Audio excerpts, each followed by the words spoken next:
អ្នកធ្លាប់ស្គាល់អ្នកនយោបាយម្នាក់ដែលកើតនៅអាមេរិកបោះបង់សញ្ជាតិអាមេរិកហើយខ្លាយទៅជាអ្នកនយោបាយអភិរក្សនិយមដ៏រឹងមាំម្នាក់នៅជប៉ុនដែរទេនោះគឺអូណូដា គីមីដែលបច្ចុប្បន្ននេះគឺជាអ្នកនយោបាយស្ត្រីជប៉ុនម្នាក់ដែលត្រូវបានគេស្គាល់ពីជំហរអភិរក្សនិយមដ៏ច្បាស់លាស់និងមានបទពិសោធន៍នយោបាយយូរឆ្នាំ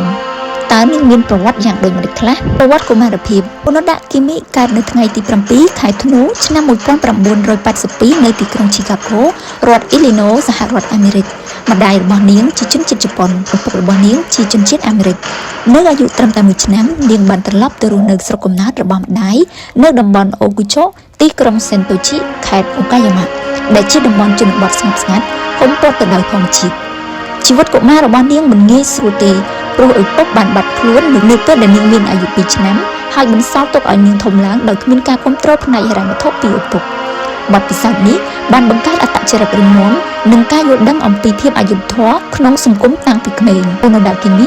បានសិក្សានៅវិទ្យាល័យសេស៊ីនីរីនិងបន្តការសិក្សានៅសាកលវិទ្យាល័យថាគឹសូគឹក្នុងមហាវិទ្យាល័យវិទ្យាសាស្ត្រនយោបាយនិងសេដ្ឋកិច្ចនាងធ្លាប់បានទទួលអាជ្ញាប័ណ្ណបង្រៀននៅវិទ្យាល័យមុខវិជ្ជាពលរដ្ឋវិទ្យាដែលបង្ហាញពីចំណាប់អារម្មណ៍ទៅលើការអប់រំនិងសង្គមសាធារណៈ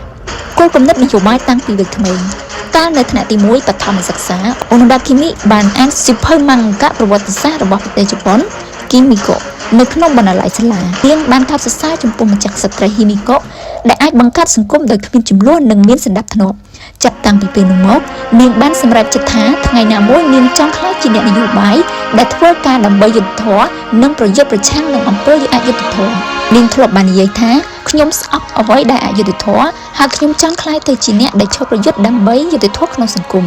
វិទ្យាអាពាហ៍ពិពាហ៍នៅថ្ងៃខួបកំណើតអាយុ40ឆ្នាំនាងក៏បានបញ្ចេញមតិតាមបណ្ដាញសង្គមដោយបដិសេធសម្ពាធពីសង្គមដែលជំរុញឲ្យនាងរៀបការនិងមានកូនដោយបញ្ជាក់ថា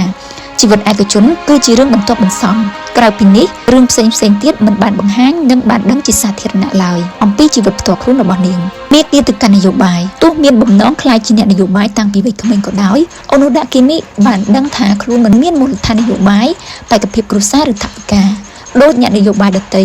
ដូច្នេះនាងបានជ្រើសរើសផ្លូវបីឲ្យយល់អំពីសង្គមជាមុន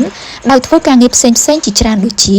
គ្រូបង្រៀននៅសាលាបណ្ដុះបណ្ដាលអ្នកកែសម្រួលទស្សនាវដ្តីបុគ្គលិកតាំងបង្ហាញនិងបុគ្គលិកកិច្ចសន្យាត្រឹមតែប៉ុណ្ណោះបុគ្គលិកដែលធ្វើការនៅក្រុមហ៊ុនផលិតហ្គេមនិង CD នាងទទួលបន្ទុកផ្នែកផលិតកម្មទំនាក់ទំនងសាធារណៈនិងការផ្សព្វផ្សាយមិនត្រឹមតែប៉ុណ្ណោះនាងក៏ធ្លាប់ធ្វើជាតារា model និងជាអ្នកចូលរួមវគ្គផ្ដាច់ព្រាត់សម្រាប់ការប្រកួតបវរកញ្ញាអន្តរជាតិនិងបវរកញ្ញាពិភពលោកជប៉ុនផងដែរជាមួយគ្នានេះនាងក៏បានចូលរៀននៅសាលានយោបាយនិងសេដ្ឋកិច្ចរបស់គណៈបកប្រជាធិបតេយ្យ LDP ក្នុងទីក្រុងតូក្យូដើម្បីរៀបចំខ្លួនចូលក្នុងពិភពនយោបាយយ៉ាងបញ្ហាសញ្ជាតិនិងការចូលឆាកនយោបាយដោយកើតនៅក្នុងសហរដ្ឋអាមេរិកអូណូដា គីមីទទួលបានសញ្ជាតិអាមេរិកតាំងពីកំណើតនៅពេលនោះច្បាប់សញ្ជាតិជប៉ុនមិនអនុញ្ញាតឲ្យទទួលសញ្ជាតិជប៉ុនតាមម្ដាយទេប៉ុន្តែក្រោយមកនាងបានទទួលសញ្ជាតិជប៉ុនវិញនៅឆ្នាំ2015នាងត្រូវបានជ្រើសរើសជាបេក្ខជនផ្លូវការរបស់គណៈបក LDP ក្នុងខេត្តអូកាយ៉ាម៉ាដើម្បីឈរឈ្មោះក្នុងការបោះឆ្នោតសភាក្រុមប្រឹក្សាឆ្នាំ2016ពេលនោះនាងបានបោះបង់សញ្ជាតិអាមេរិកដោយជ្រើសរើសផ្ដោតលើអត្តសញ្ញាណជាជនជាតិជប៉ុនតែមួយអាជីពនយោបាយនិងឥទ្ធិពលចាប់ពីឆ្នាំ2016មកអូណូដា គីមីត្រូវបានជ្រើសរើសជាសមាជិកសភាក្រុមប្រឹក្សាហើយនាងធ្លាប់បានបម្រើការងារជាអនុរដ្ឋមន្ត្រីក្រសួងការពារជាតិសភាទី2និងបច្ចុប្បន្នជាគណៈកម្មការកិច្ចការបរទេសនិងការពារជាតិបច្ចុប្បន្ននេះនាងត្រូវបានគេចាត់ទុកថាជាក្តីសង្ឃឹមរបស់អ្នកអភិរក្សនិយមដោយសារចំហនយោបាយរឹងមាំ